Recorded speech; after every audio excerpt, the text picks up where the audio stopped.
Welcome to Mr. Chalk's Revision Tips. In this video, we will look at stretching, squashing and hooks. So when a force acts on an object, the object may change shape by bending, stretching or compressing, or a combination of all three shape changes. However, there must be more than one force acting to change the shape of a stationary object. So a change in shape can be called a deformation. Elastic deformation is reversed when force is removed. Inelastic deformation is not fully reversed when the force is removed, so there is a permanent change in shape. So a rubber band undergoes elastic deformation when it's stretched a little. A metal drinks can, however, undergoes inelastic deformation when it is squashed. Extension happens when an object increases in length, and a compression happens when it decreases in length.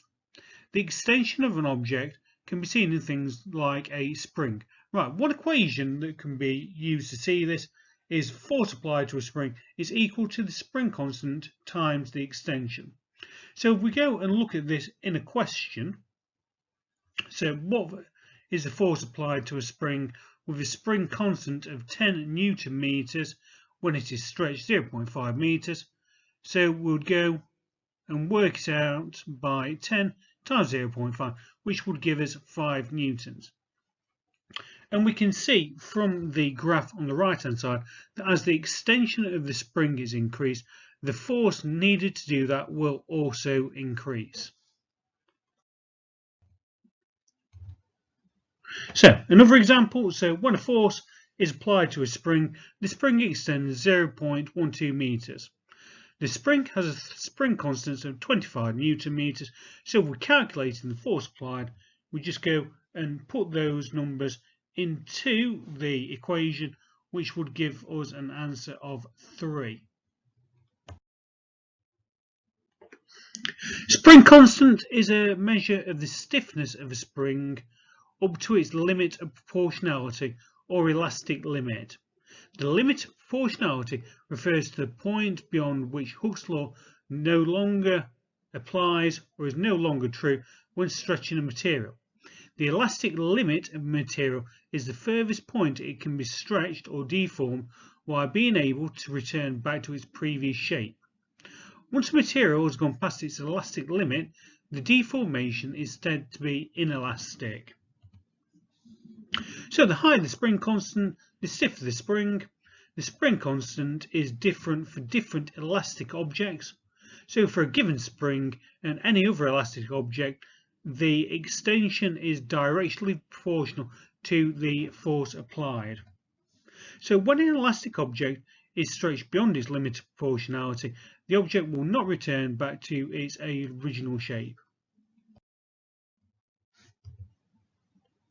So the second equation that we can look at is elastic potential energy.